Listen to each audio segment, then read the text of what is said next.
This is Kingsley Obog, your favorite host again of the Disability Nation, A.K.A. Disability Chronicles, coming at you with another exciting show. And this week we're going to be talking about, as far as working accommodations, whether to disclose or not disclose. A big thing within when you're working and trying to get out here in the work in the job market and do your thing. And then probably for the last few minutes we'll dip off into probably a little politics, remember not that much, and exactly what these as far as this new presidential season coming around, how that's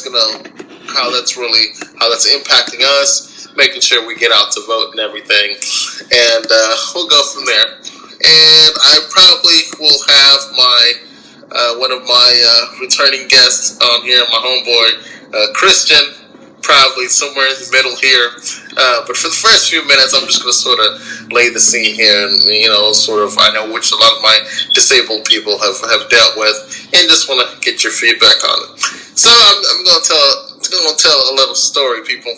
So basically, what's been going on with me for the last few weeks, about a month, maybe 2 months or so, 3 months, since I've just been trying to get back in the job market since I got, I don't know what I was, laid off or something, terminated, that's better, terminated from this job I was working at, basically because they were on some, ableist stuff, which is basically, they just didn't want to take care of disabled people, and I was very vocal, and I talked about how, they were treating me and other people that were disabled, so they didn't like my outspoken voice. And the reason that I, got let go or terminated, whatever, from that job is because I was involved in this accident or whatever. I had to take some time off. But fast forward, I've been looking and researching and trying to find, a better gig, trying to broaden my horizons, because I was a licensed sales agent. I'm trying to look for something different. But what I'm finding is that with a lot of these jobs now, when you apply for these jobs, of course they tell you, like, remember in school they say, when you're getting ready to graduate or you're in college or about to graduate, you always look at the job, make sure you meet the qualifications, blah, blah, blah. Then you apply for a job, and then you go through the application process, and then they have like an assessment. Well, nowadays, a lot of these assessments, what it is they'll send it to you, they'll send you a link, and it's like a long personality assessment, which will probably take 45 to 50 minutes. Then they got another, some situational questions. They'll ask you, what would you do if this happened?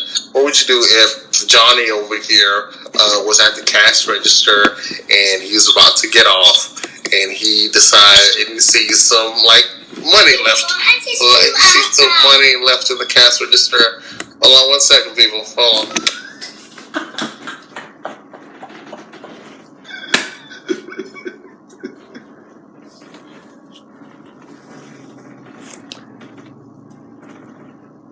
This is Christian here. We're having technical difficulties. Let's go. Yeah, difficulties. This is my son Kevin here. Say hi, Kevin. Hi. Yeah, hi. Okay, yeah. Okay, go watch TV. I'll call you. No. I'll call you, Kevin. All right, I got to start over because you messed it up. Okay, hold on, Kevin. Here, I'll call you. Call you, Daddy. Bye. Can you go? Where's the iPad? That's his husband. Jason has it? Yes. Go call Jason for me. Okay. Hey, give me a bottle of water. Tell Jason that I'm calling him. Okay, that was my little one. You want that in there? You want me to take that out? It's kind of cute. We'll keep it in there. I don't care. It's all just a journal, whatever. So, I'm tired of trying to get it all perfect. I ain't like our little homeboy Anthony. I don't really care no more. So, So, people, like I was saying, in my journey of trying to get back in the job market, and I should probably get up and try to lock the door before he comes back in. Right. Your kid is going to come. Yeah, let me see if I can get up and lock the door. So, it's just that that question of when you go through these applications, then you get to the assessment, and now you have to do it. And basically, a lot of these companies are saying the reason they're having us do the assessment is because they want to make sure that they find the right candidate. The candidate is the right fit for the job. Which I'm kind of old school. When I use that term old school, it's not like I was some old dude, but I'm 38, almost 40. I believe if your resume can speak for itself, gets you in the door, then once you get in the door, then it's up to the candidate to sell themselves. They sell themselves in the interview. Then it's all about you learn on the job.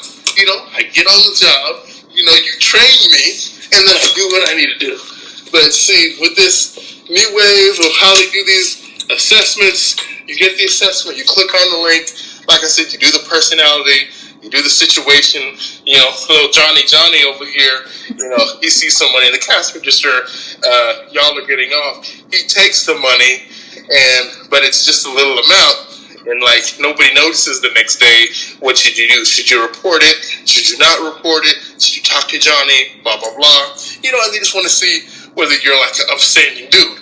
Which I don't have no problems, with those. But then again, kind of puts you in a sticky situation because some people don't believe in tattletaling on other people and sort of minding your business. But on the other side, I think it can be important for companies. But all that stuff I'm kind of okay with. The problem that I get is when these assessments get into the other areas where they have you do these time typing tests, which me and my friend Christian have long since had debates about it. We've talked about it. Is timed typing tests, is that really a measure of somebody's ability to do the job? Or is that just a way to screen the people they don't want out of the job? Who otherwise would be a good candidate, like myself, like my boy Christian here. And then, so things like that. And also where they have these simulations. There's another company, now I'll say that might remain nameless, but if I get a little heated, I might mention the name of the company. In other words, people, he's going to be cool now until he gets mad. And then he's going to drop names. Yeah, till I get a little annoyed. So we're gonna try to be as not confrontational as we can here, but I'm gonna let Kingsley go, and when he goes off on rants like this, he's gonna say stuff. Yeah, I might say it, I might not. Now the company, I'll just say I'm just the producer here. I'm not. Right. He's the producer, so the content is on mine. There it is. Yeah, so I'm gonna try to be cool because I actually this company in question, I like the company. I've been, I've applied for a few of their positions in the past recently, but then I was at another company working and doing my thing, and so I recently went to this company again. Yesterday they had an open house, so I sat there and this guy named Terry was talking about how the company's been in existence for 168 years, blah blah blah, how they do these good things in the community. And so they had this it was like about a 45 to an hour minute open house, who we are, what we do, blah blah blah blah blah. We finished all that, and then they said, well, great to have y'all here. Then they told us to sign up for a telephone screening. And so, being a disabled person and my friend Chris being disabled, then they says, okay, well, in order to get to that telephone screenings, face-to-face interviews, all that's cool until, like I said, when it gets to the assessment. So what they were saying was, in order for me to get to the telephone screening, I had to make sure I passed the assessment. And then I asked them, just to be clear, what does the assessment entail? And they said, personality test, blah, blah, blah. Then it has this simulation. It's basically they have a simulation thing to where it's like a recorded voice that talks like 100 miles. Tell me if any of y'all have had issues with this, whether you're disabled or not. It has a recorded voice that talks like really super fast, and it's basically simulating like you're taking an order. So you press the go button, and it'll say, "Hi, my name is Tommy, and I'm with ABCY company, and I need to get 5 orders of this, 5 orders of this, and 5 orders of that, and I need to deliver to 234 West Anderson Street at 5 o'clock." But it's really fast. Then you gotta listen to that and type it in there as quick as you can with minimal errors, and you have like 2 minutes. There are like 5 of these module simulations that you gotta do where they're talking like that, and you got 2 minutes for each one to type it in and with as little errors as possible, and just boom, get it in each one of those fields. So it's like a little minefield trying to click on a system you've never dealt with, click on all these little things, type in the correct address, the quantities, and all this stuff within that time, and then then you can click.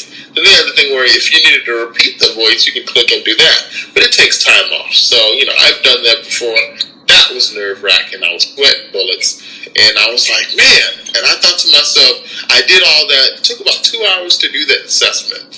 And then this was back like in 2014 when I first applied for the company. Then the lady calls me, the recruiter calls and said, "Hey, Mr. Obal, you did a great job, but you didn't pass this simulation assessment." And I was like, really? I was like, I work in a call center though, so I'm good, but it was kind of hard for me to hear, and I couldn't understand, they were going really fast, and it's hard for me to start. I was trying to click on the right fields and type, and it was kind of an issue. And the recruiter admitted to me, "Yeah, you're right, Mr. Kingsley. We've had a lot of great candidates that we liked, but because they couldn't finish those simulations within that 5 or 10 minute amount, with that 5 with the it's basically like 5-minute time frame that they weren't able to move the process." And I was like, this is crazy. Y'all are losing out on a lot of people. So she said, well, next time if I ever came in the situation, well, I could maybe ask for an accommodation. And that's where I want to get into today. That was a little backstory. The question is, as being a disabled person, when is a good time, do you think, this for people in the disabled community and other people, if you've ever, and even those that are non-disabled, like, what would you think? Is it always a good idea? Would you ask and see if maybe you could get an accommodation if you felt like it was kind of hard for you to be able to type in there within that amount of time? When's a good time to ask? Should you disclose whether you're going to need an accommodation or shouldn't you? And that's the question. When is a good time to do it? Or is there ever a good time to ask, like, during the filling out of the application and doing that? Should you try to call them and say, can I get an accommodation for this? Or how do you feel? Does that make you feel like uneasy doing it? So I always think it's a good idea to go ahead and just try to get the accommodation. But then you feel like after you do that, is the hiring manager going to feel like, okay, we're going to have to call him on the job and da-da-da-da-da. I mean, so that's where we're always coming up with an issue, because I came up with that issue not only on Travelers but other jobs. We have dropped the name. There it is. Oh yeah, people. I told you. I told you. So yeah.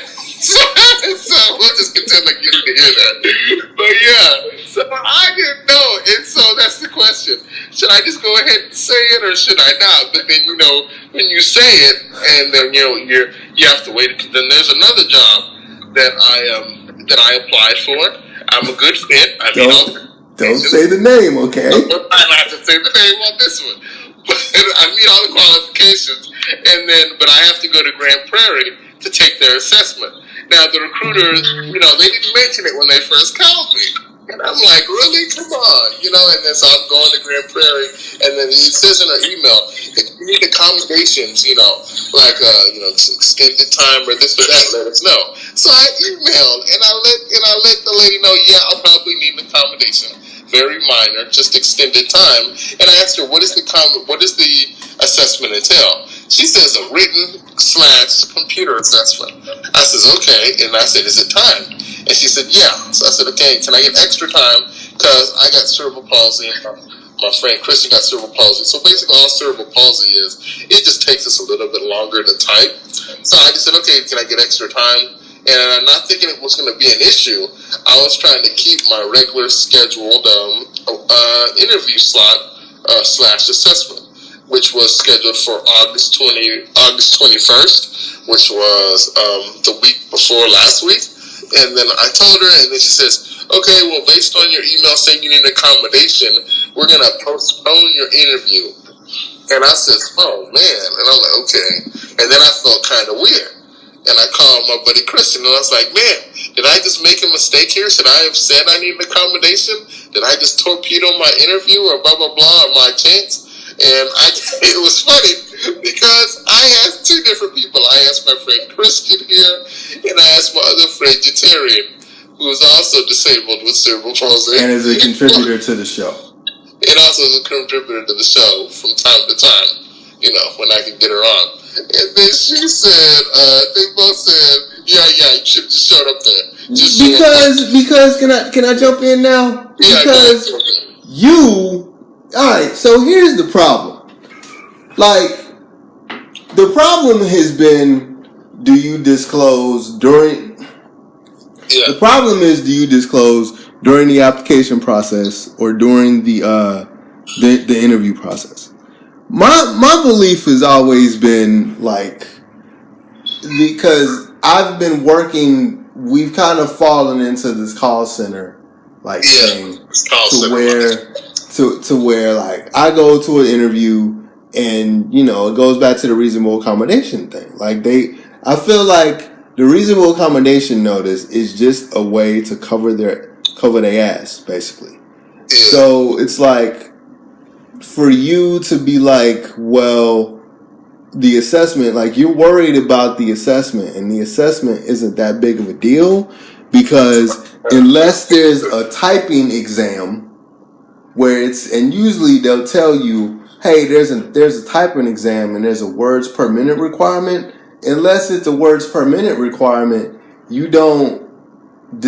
I think you don't disclose, because if you need a reasonable accommodation, then you gotta wait a week. And I think you were stressing out because, like, why they gotta wait? Why they gotta give me a week? And it's been a week now. And yeah, it's been over a week. And the reason I said that is because I didn't want them, like, in the interim, while I'm waiting a week for my accommodation, for them to slide somebody else in there. Because if they do that, but that's the risk you take, though.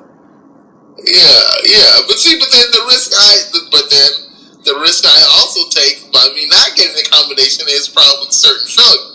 Because the lady clarified that if I didn't get, she said, in order for it to be fair, if I didn't get the accommodation, both of those sections of the assessment were going to be timed. There's a written / computer. The computer assessment is like the simulation I took with this other company, which I said the name, Travelers, okay, which back in 2014, that was a simulation. I had a certain amount of time to do it in, like 5 minutes, like 5 or 10 minutes, and there were like 5 simulations that I had to go through. I had to click in their system, a mock system, click in it, put the quantity in, put the address in, blah, blah, blah. Sounds like that's what this other place wants me to do. Use their mock system, click around, find information, and type in. I get a certain amount of time to do it. That's just like the typing test requirement, people, because you have to do it with accuracy. Well, accuracy. Okay.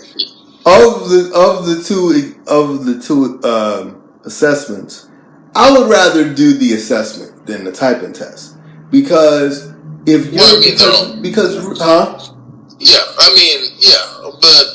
typing, they just basically you're trying to they're just trying to see if you can type with the minimal errors. Okay, but this is why I say that it's better to do the assessment versus the typing test. Because my argument with the typing test, it's always been they want you to do 30 to 40 words a minute or 35 to 40 words a minute. The actual job doesn't... 30, 40 words a minute, that's not a necessity. Like, really, you can make it 20 to 25 words a minute on a regular. With the exception of 911 operators, where it's like you have to have a certain keystroke speed, there's really no reason for you to know how to do 20, 30 words a minute because everything is in your system anyway. It's point and click anyway, right? So we're talking about handle time and stuff. Your situation, because I've taken the assessments that you're talking about. They need to know if you can navigate through their mock system. It's basically a watered down version of their system. And they need to make sure if you're quick enough, going through specific windows and going through specific tabs. Like, you can do that strictly with the mounts, and you don't necessarily have to do a words per minute requirement.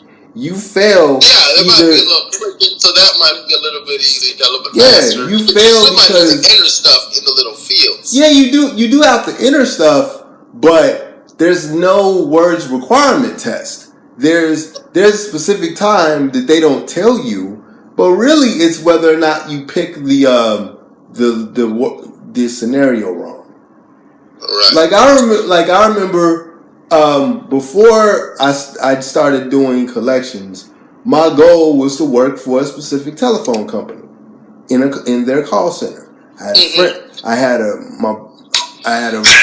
friend of a family member. He worked there. He had cerebral palsy. My family member was like, go up there and work with him. So basically, I tried to work up there with him before, didn't work out. So the same call center, the same company was opening up a call center in the suburbs closer to me. I go and apply. I go to like the job fair. I go and apply, right? Resume, go in there. So basically they send a link, and basically it's a mock. There's no typing test or anything. I asked the lady, the recruiter, she's like, no, you just got to do an assessment. They send me the link. I do the link. I do the assessment. I did the assessment twice because I applied 2 different times. The first time I passed, was able to get in the door without an accommodation, was able to get in the interview, and then like the only reason I'm not working there now basically is because I had just switched careers. I went from being a graphic designer to let me do the call center stuff. I thought the first time you failed. No, first time I passed. The first time I passed. The second time with that same telephone company, when I did it again, the second time they sent it to me and I failed. And they said it wasn't because of speed, it was because you picked the wrong answers. Oh. So that's why I was telling you, because remember I was breaking down. I'm like, bro, you don't really have to worry about that. It's about speed and it's about whether you pick the answers or not. You're not attached to a words per minute requirement. Okay. Although there's a time requirement. I mean it's timed. It's timed. So yeah, but like I didn't go into it like I went into it like, okay, this is a common sense test. So I tried to be as fast as I could the first time. I passed. Like, and they did because when you do call center stuff, they want to test your voice. They want to test if you can navigate a system. And they want to test that you have basic common sense to deal with people. Like, it's not, and basically the job that we're not going to mention the name. Yeah. It's the same deal. You're going to do a personality test. They're going to give you basically a mock version of their system, and you see if you can navigate their system to see if you're computer literate. There's a difference between being computer literate and being able to type 40 words a minute. Mm-hmm. That's why for me, and Jay was saying the same thing, you just go in there and see what happens.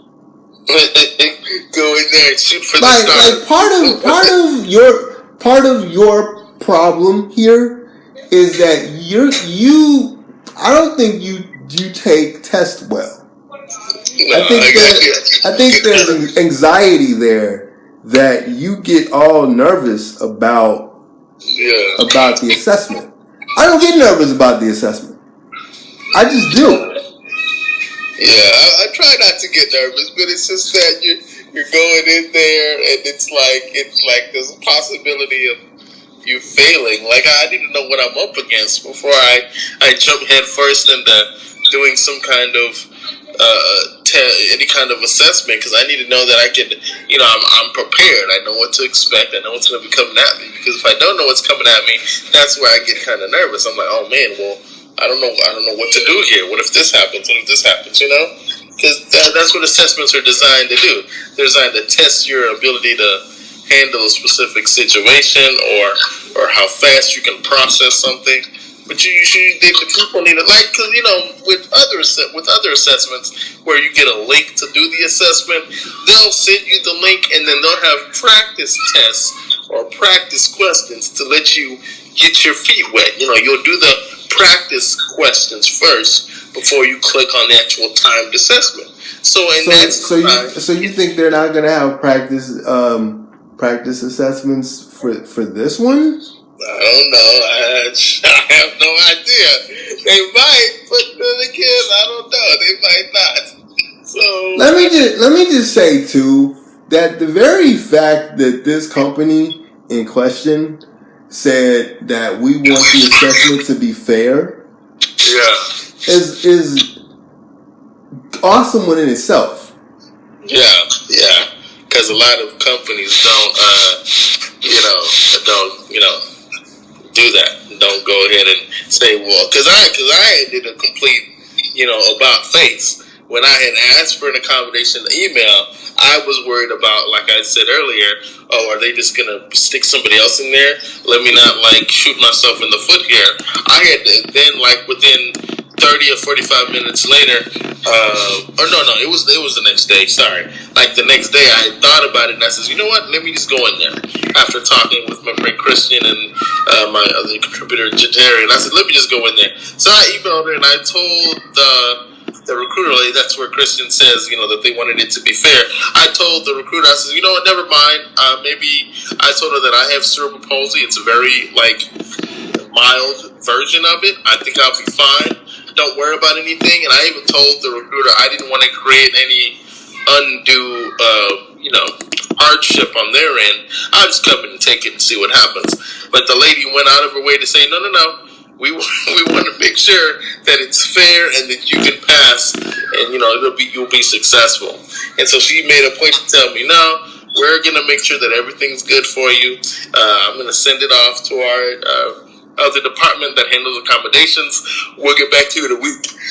And I said, whoa, okay. Because I thought after I told them never mind, and I withdrew the accommodation request, they're going to let me come in. But she's like, no. We're going to take our time with this one. So the very fact that the hiring manager lady decided to say, no, we want to be fair and we want to make sure that you have, the necessary time, I thought that was cool.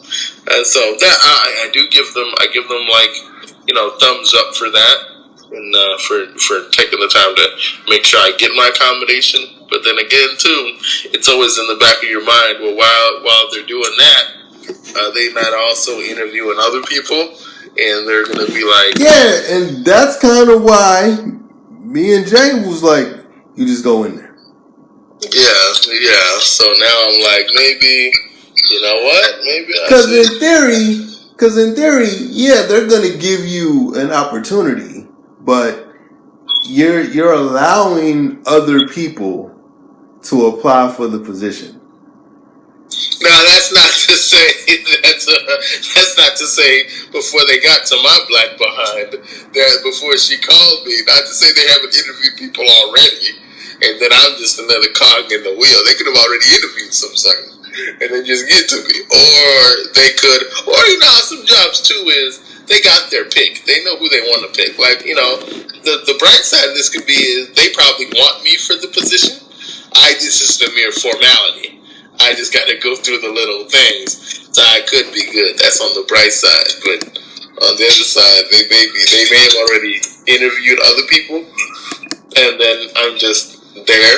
I don't know, but I'm hoping. But that's the risk you run too is while you're waiting for, because it's been over a week. Like that was on the 21st of August, and now it's like the 31st. So and then tomorrow's September 1st, a holiday.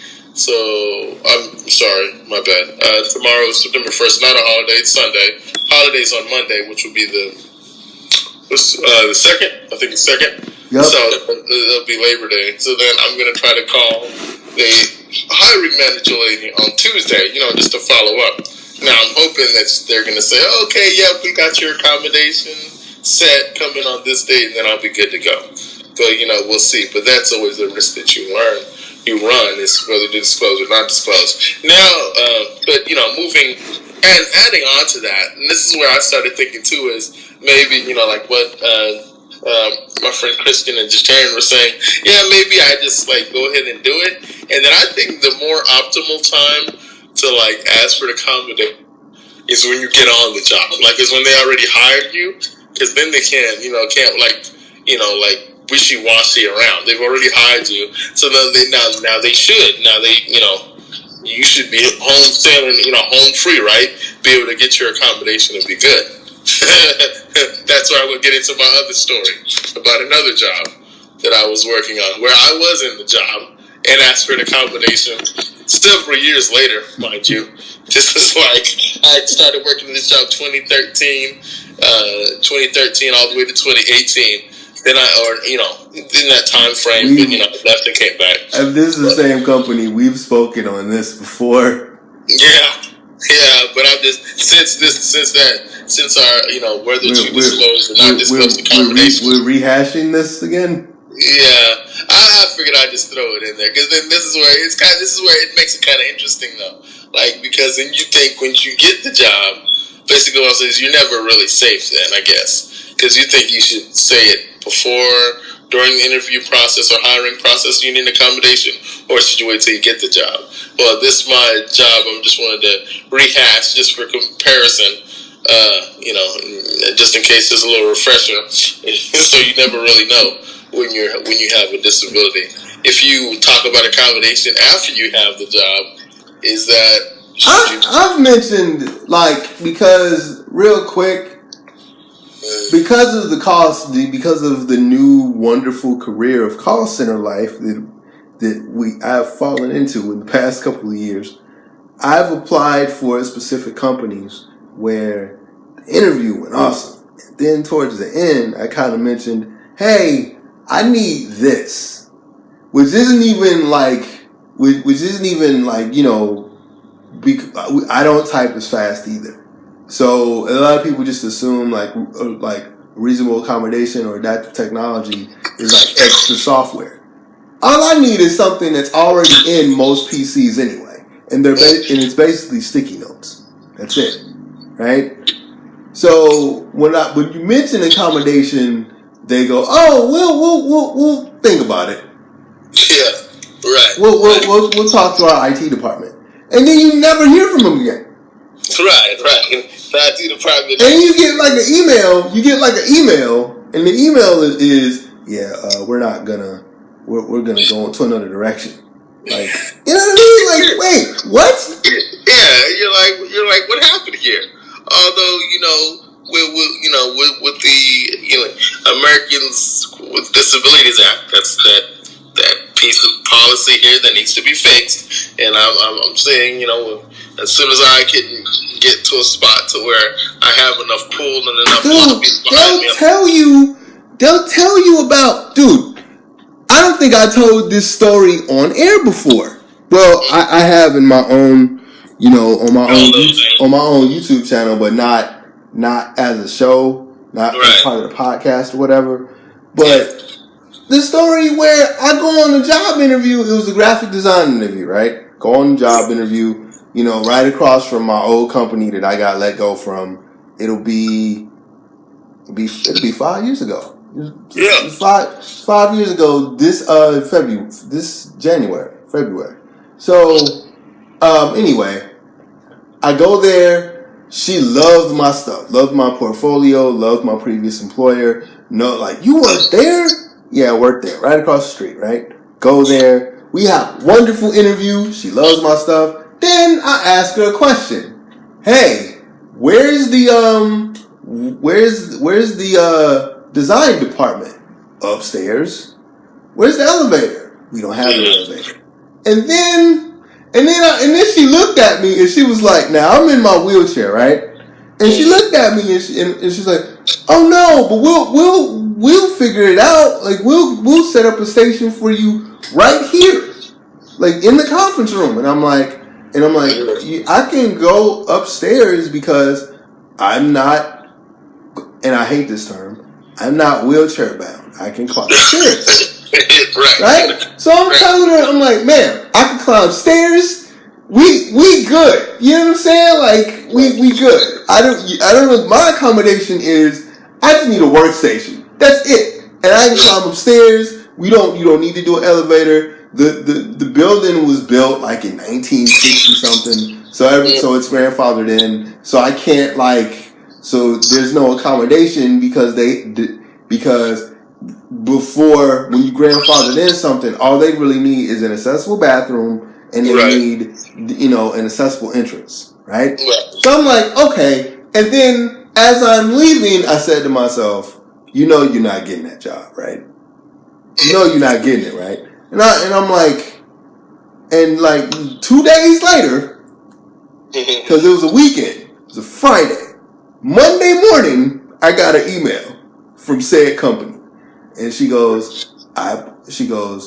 it was a pleasure. It was a pleasure interviewing with you, but we're moving on to another direction. But it is not because of your ability. It is because it's not. She said something to the effect, you have an amazing portfolio. It's not because you're not a good designer. And I'm like, I know what it is. I know exactly what it is. Your graphics department or your art directing department was upstairs, and you didn't have an elevator. And as I'm leaving the building, I'm seeing two candidates with their portfolio cases, and one is black and one is Hispanic. So it wasn't a racial thing, and the lady that I interviewed was Hispanic. So I'm like, but they were able-bodied. And as I rolled out from my interview, I was like, one of those two people are going to get hired. Just not you. Dude, just not me. Just I had the experience. Everything was cool. But as soon as I saw them two able-bodied people waiting for me to finish, I was like, that's it. That's it. Just let me do. So and that's what I'm worried about, when even though these companies and say, if you need reasonable accommodation, ask. That's the risk you always run. Like if you ask for one, and if they got able-bodied candidates, so they can easily slide in that position. What's to prevent them from sliding them in the position and picking them instead of you? And then because then that way there's less liability on their end. They don't have to modify things. So even though the companies are like, oh, no, we want to incorporate people with disabilities and we'll accommodate you, just ask. But then you don't know if they're going to slide somebody else in the back end. Because like my friend Christian just said, he knew, even though he didn't ask for an accommodation, he knew because... we were just kind of, I'm like, okay, so where's the office? Where's the rest of the designers? Oh, they're upstairs. Where's your elevator at? We don't have one. I didn't even ask for one. I didn't even ask for an accommodation. She volunteered. She was like, "We'll make something for you here." And I was like, "Okay." And I just let her know I could walk upstairs as well. It's fine. Yeah. You even let her know I'll walk upstairs, no problem. Just like I told this other the hiring person, I'm not going to mention this company that I applied for. That's why the next day I told her, never mind. I don't even need the accommodation. Let me just come in and just take the assessment like everybody else, because I was wanting to be, on par with everybody else. So I know I have an equal opportunity of getting hired and picked for the position. I didn't want there to be no time lag. But now the very fact the lady says, "Oh no, let's wait about a week." So it can be fair. So I'm going to hold them to that now. I'm going to hold the lady to it now. Since she told me to wait, and that they want to make it fair, when I call on Tuesday, I'm expecting to be when I'm going to come in. I don't want to hear, this or that, they went another direction, because I'm going to be kind of mad. Because I went out my way to be like, you know what, never mind, let me come in. That's why I'm like, it's always kind of a weird thing. And that's like, that's what we get stuck in as being disabled people. We know that we're, the disabled population, we're one of the most highly educated and skilled group of people. But, when you ask for that accommodation, when you disclose you have a little disability, disclose you have a little disability and disclose it, or not a little disability, disclose you have a disability period, or disclose you may have an accommodation, that's where this whole situation arises. And then they're like, the company's like, okay, well, legally they had to, because I remember, didn't you say, Christian, like legally once you disclose that you may need accommodation, they have to do it now. They have to once you disclose, they don't have a choice. If my philosophy is, I would rather just wing it and then see what happens, and if I'm if I'm decent enough, and I can sell myself in the interview. I want to be able to sell myself. I want to be able to sell myself in the interview. I don't want to have to wait. I'd rather just. But see, that's the problem, though. Because I'm old-fashioned like that too. It's a two-pronged attack. Resume gets me in the door. I sell myself once I get in the door on the interview. Boom. If you like what you read, you like what you hear, then that's how business is handled. And then you get on the job, and they train you. That's why I try to figure out a lot of these assessments now. I don't really see the point, because when you get on the job, they're going to train you to do what they want you to do anyway. I think assessments are really kind of, they don't really give you a full scope of the talents that the person has, and how they're going to be an asset to your job. The people that have, like the physical disabilities and stuff, they may not be the fastest person in the world, but their personality, the way that they interact with people, the way that they're able to empathize with people, that's an important skill that you need to have on the job. Now, a little side note here. I'm just going to bring this in here. It has something to do with the being sympathetic and understanding, but not really disability, but along those lines. I was listening to this recording, and some of y'all may know, this 911 operator. Here we go. In Arkansas, who, thank God, put in her resignation, because if not, she's just horrible, and but it just says she basically told this poor woman who ended, who got stuck in a flash flood.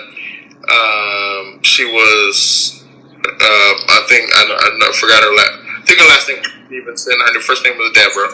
Poor lady got stuck in a little flash flood thing. She was in the parking lot. She was doing her paper route. Some of y'all, I think her name, Deborah Stevens or something like that. And she got stuck in the parking lot in the flash flood. She calls 911, and then she's telling the 911 operator, "Oh my gosh, I'm stuck here. The water's rising. Please help me. Please send some people to help me."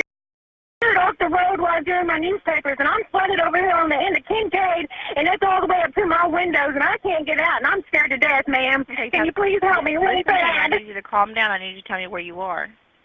I don't know, ma'am. I'm on the end of Kincaid down here by these apartments. There's some apartments on Kincaid. I don't know what they're called. What color is your vehicle? Avenue. On the other side of Kincaid, at the very end of Kincaid Street, there's some apartments, and do you have a dark blue car, is what I'm asking you? What color is your vehicle? Yeah, dark. It's gray SUV, lady. The motor's all the way up to my windows. Okay, hold on for me. Don't hang up. This 911 operator is supposed to show compassion and caring and be professional. This lady was on the phone with this poor lady, telling her, "Just calm down. They'll get to you when they can.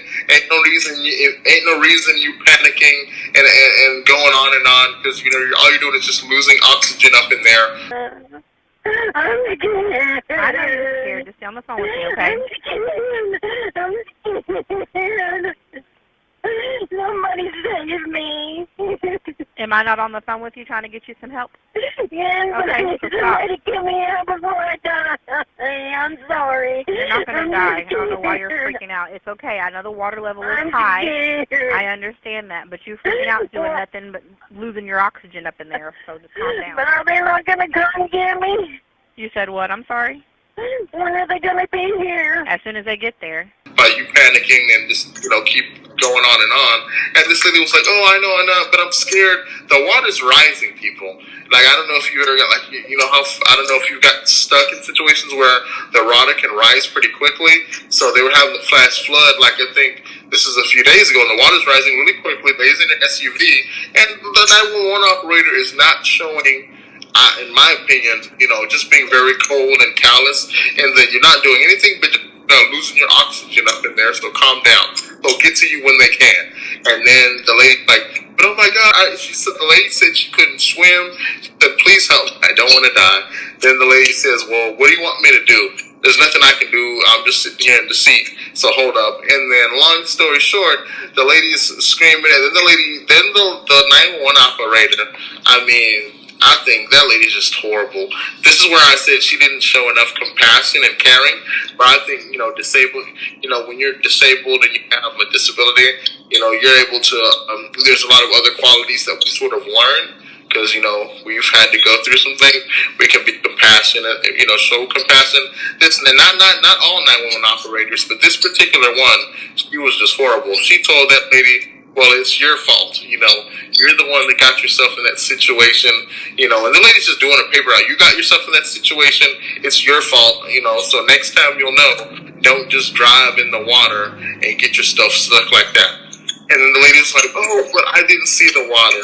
And the 911 operator says, oh, come on, you saw the water. And it's getting all the way up to my chest, and I know the water's up to your chest. Just stay on the phone with me, and I have an officer and the fire department coming out to you. So just hold on, okay? Oh, thank you. I'm sorry if I'm rude, but I'm scared. You're not being rude. I know you're scared. Just calm down for me. I'm scared.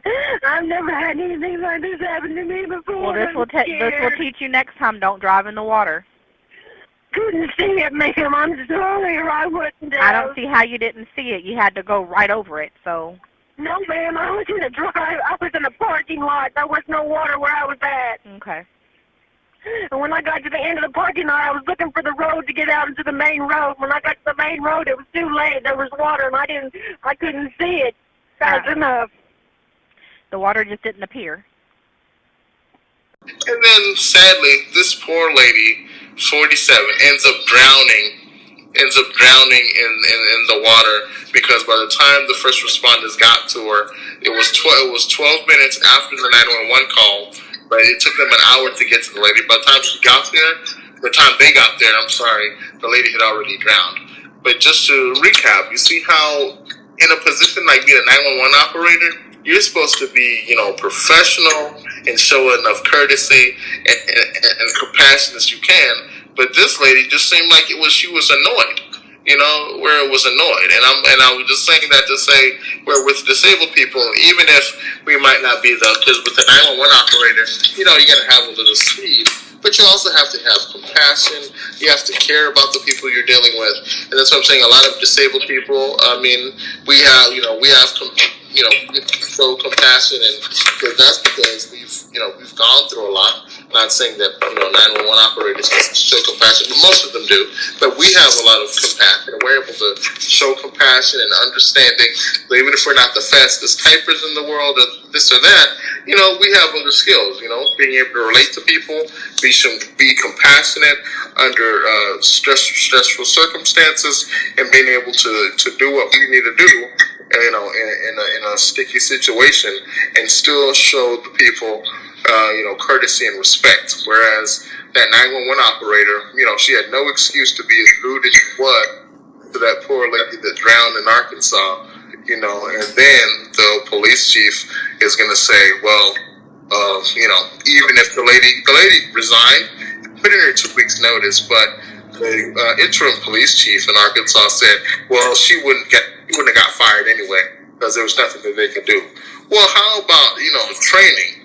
Even if she didn't resign, she needed to be retrained to show compassion and not be so cold and diabolical. Well, diabolical. Like, she's not a supervillain, Kingsley. Well, she sounded like a super villain. Well, okay, couple things here. One, you need to post that audio for reference on Twitter. Yeah, I think I'm gonna do that. Yeah. Like, can't just bring that up in the show and then there's no reference. Yeah. And a couple things. The problem with assessments is, like, what's happening with a lot of jobs is specifically with the job that you're applying to, and some of the jobs that we've applied to, they're getting people that don't really know because, again, call center job, right? Or in a job that you're going to. These jobs are not skilled labor jobs.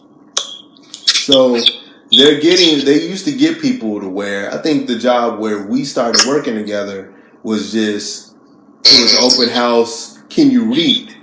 Right, And then when you get on, it's like, I've never used a computer before. Not us, but there are people that, like, when they get on, they've never used a computer before. Or they're just not computer literate at all.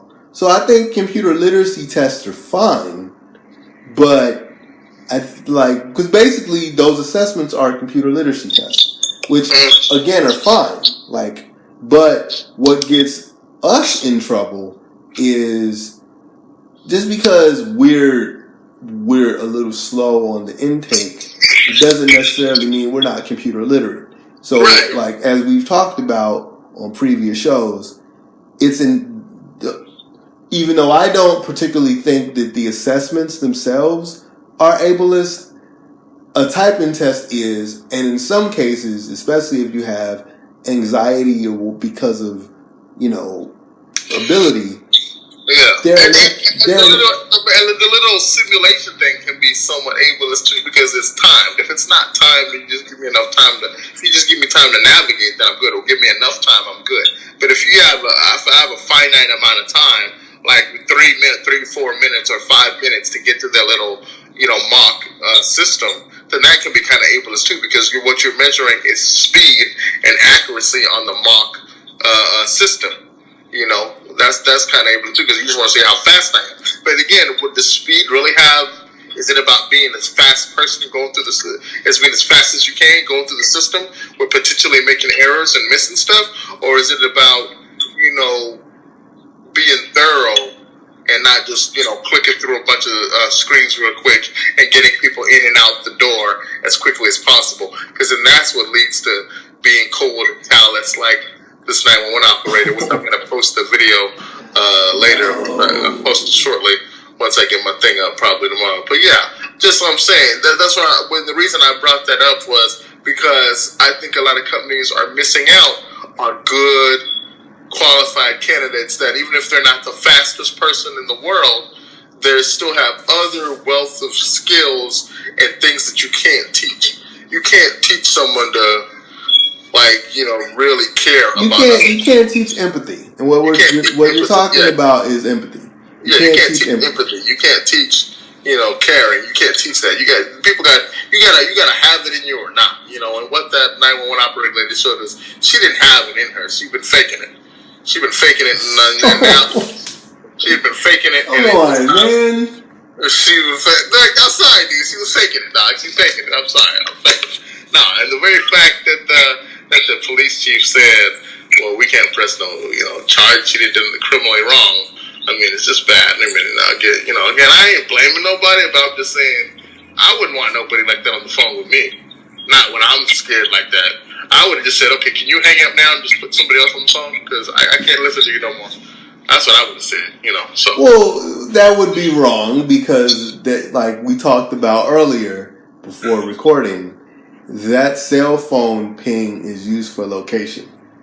Yeah, well, they could still hang up and call me back on the same cell phone and get the same ping. Hang up, give another pen. You I don't know, man. Like, because I would have hung up with that lady. I would have hung up with that lady. But Kingsley, years working in call centers, bro, and a 911 center is basically a call center, right? You know this. Yeah. So you know what happens when, as far as routing calls to specific people, like, if it's a hang up, we don't know if they're gonna route it right back to her because of rapport. Well, no. Hey, okay. Well, let's get it clear, people. Listen, there was no rapport on this one. No. But you see what I'm saying, though, right? You know how it is. Like, like you being a benefit advisor, me being in customer service. It's not the same. It's not the same thing, but it's the same type of setup. So we don't know how the computer system is routing the call. See what I'm saying? So there's no guarantee that if you hang up that you're not going to get the same person. Yeah. Well, and I agree. In a situation ordinarily, like I said, large majority, most of call center 911 operators and call centers are very compassionate and care. So yeah, you would not want to hang up. But in this particular situation, yeah, I'm hanging up because this lady just basically told me it's my fault, and I'm pretty much, that I put myself in this situation. I like how we go into a rant about a 911 call. It's not funny, but it makes me kind of laugh about the direction of this show. Yeah. Well, no, I brought it up because that's what I'm trying to link here, people. What I'm trying to draw a connection to is. That's what I'm saying. A lot of these companies focus on speed and this and that when, a lot of disabled people are very, we have other talents that come into play on jobs, especially call center jobs or office jobs. We have other talents, skills that you can't teach anywhere aside from speed. Speed, you can always get faster. You can always get faster, but of course, you got CP like us. God just gave us, CP, and we gonna try. We gonna try to get faster. But but God also gave us the ability to be compassionate, to really care about people and to empathize. Because when you have a disability, you see the world differently because you were born a certain way. So you know how it is. We feel differently because we've been treated some kind of way in situations. So I'm just saying that to say that there are other skills that we would be great at, showing compassion in certain situations where it needs to be shown. Like in 911 operators, you gotta be fast, but also you gotta be compassionate and caring, and not like that lady that was like, "It's your fault." I think that was because I listened to the call, and it was pretty cold. It was cold. Here's the thing about the call, and again, that this wasn't what we thought about in pre-show meeting. But it's random. Like my show is always random. But all right, back. So here's the thing. I'm not a 911. I've been doing customer service for years, about 2-3 years now, and And I've been doing that for about being a benefit advisor for a minute. So call center shit, yeah. So like you have to be. I've been in call center stuff since 2014. It's 2019 now. But I've been doing customer service for about 2-3 years. That being said, like my whole thing is there's a way to take control of the call. Yeah. There's something called taking control of the call. And in her effort to try to take control of the call, it sounded really, really, really bad. Yeah, it sounded really horrible. Like she was just like, and she's hysterical. The lady on the other line is hysterical because her car is flooding. She's disabled. She can't swim, right? And was she disabled? She was. I thought you said originally in the when we started talking about this not recording. I thought you said she was disabled. I'm not sure. I think she was, or maybe not. Or no, I think she just said she couldn't swim. I don't know why. I mean, I wouldn't, disabled or not. Like in my point is in situations like that, there are ways that because we all have to take control of the call, right? Yeah. In situations like that, there are ways to speak to people that are hysterical. Like, you know what I'm saying? And it just seemed like to us, as we were listening to the call, it seemed like... And then the dispatcher lady tells her, this, like, the lady's like, please help me, please. And then the lady says, can you pray with me? And then the dispatch operator gets really quiet. And then the lady's like, please, are you there? And she's like, yeah, go ahead. You go ahead and start the prayer. And then the lady, like, starts praying. And then the operator says, like, shut up. Tells her to shut up or something like that. You know, like, and then this poor lady ends up dying, which is the short story. So there's a way to handle calls, show compassion in a stressful situation. Now, this poor lady ended up drowning while she was looking for somebody to show sympathy and compassion, you know, in her last few moments. And she really did do that. And my heart just goes out to the family. But yeah, go ahead, Chris. What were you saying? Nah, I just feel like there's a way to deal with people, and the way she was handling the situation was really, really bad. So in regards to empathy, I get you. But my problem with a lot of reasonable accommodation, which is why I don't disclose, because while looking for the job, or while like applying, because when you tell people that you have requirements, like when you tell people you have requirements, they get weird. So and you miss out on opportunities. Now sometimes you have to let people know, as far as availability and stuff, you have to let people know about certain situations. Your situation, like, I would have just winged it, bro. I really would have. I really would have just winged it. You know, because they're just trying to make sure that you're not a complete and total idiot, man. So to me, it doesn't matter. Like, I would have just winged it, you know, and then part of it is too, you kind of like put all your eggs in one basket, so to speak. No. I got other jobs on the forefront. This is one job I kind of want, but no, trust me, homie. I've applied. No, I know, but I'm just saying, like, you personally, you're like, this one right here, and me and Jay are like, you know, whatever. Sure. Let's see what we can do here. But I don't know, man. Like that is a good Twitter help us. Because we don't know. Twitter, YouTube, because this will be on his YouTube channel. Y'all help us in the comments as far as that, because I believe in not disclosing, because like they gonna see I'm crippled when I walk in the door. Yeah, see, it's a catch-22. That's why, you know, this show is real important, whether to disclose or not disclose, because it's a catch-22, you know, like, they gonna see me anyway. Like this other job I applied for, oxygen tank company, you know, I did the assessment, I felt just fine. I had the interview, I had a telephone screening, plus I had a face-to-face interview where they went and saw me, and I think I did great. I ain't heard from that company, but I'm gonna follow up with them too, just to see what's up.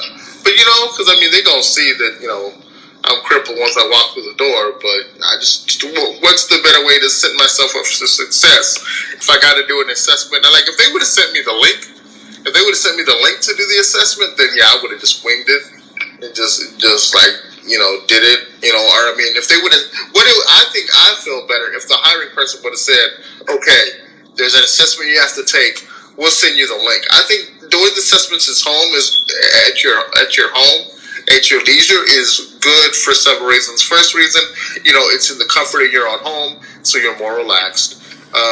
You know, two, it's just, you know, you can get yourself set, you can click on the link and then do it, and then just be at a quiet location. I think it's better that way. But, you know, having to go somewhere and do this, because then when they send you a link to do an assessment, the other thing too is they'll tell you, they'll say like, okay, we have an assessment that you got to do, we'll send you the link. And then they sort of describe what the assessment's going to be about before they send you the link to do the assessment. Whereas with this hiring person, she just said that I had been picked to interview. She didn't mention that I had to do an assessment until like the last minute. Then she said I had to go to Grand Prairie to do the assessment, which is like way, way far. Whereas, sending a link, it cuts down on gas, cuts down on time, and then it's in the comfort of your own home. So it's just like, then once she told me that I had to go there, then I was like, oh, okay. So now I'm going to have to travel that far, and I might need an accommodation. Where told me that up front before, not hanging out on me in the last minute, then I would have had to sort of think and process whether I needed an assessment, whether I needed an accommodation. That's why, like, after a day of thinking about it, I told her, you know what, let me just go in there and don't worry about the assessment. But since they went out their way to say, oh, well, give us time, we're in the process of working on it, I was like, I hope they mean that, because I don't want to end up shooting myself in the foot here and they hire somebody else. So it's like, if you have to send an assessment, I think it's better just to send it at home and then tell the disabled individual beforehand so they can make the decision whether to disclose if they need accommodation or not. And it sort of makes it easier versus waiting to the last minute. But that's just me. But hopefully, I hope this was a bit help to other disabled people. And tell us what you think, because, I don't know. This is always the catch-22. But again, thank you for joining me here on the show, A.K.A. Disability Nation, A.K.A. Disability Chronicles. And thanks to my buddy Christian for, again, being on the show. This will be on my Twitter, at Senator Moses, and also be on my Instagram, OBOG-K. I'll be putting that up shortly, along with that 911 operator little clip. You can listen to it and judge it for yourself. Say what you think, whether that lady had compassion. And again, the only reason I bring that up is because I say that a lot of companies are missing out on really good candidates that are disabled, that have other skills that are really good. We're really compassionate. We can put ourselves in other people's shoes. Not to say that all operators can, but this one was just horribly bad. And you can just judge for yourself. I don't really got to say much about that. But again, thank you for, listening to my show and indulging me. And thanks for all my fans. And I hope to keep putting out great shows and keep getting your feedback and letting me know what you think. And this is Kingsley Obog, host and moderator of the Disability Nation, A.K.A. Disability Chronicles, signing off once again, and we'll talk to you again later. Later, Kingsley. All right. Later, Christian.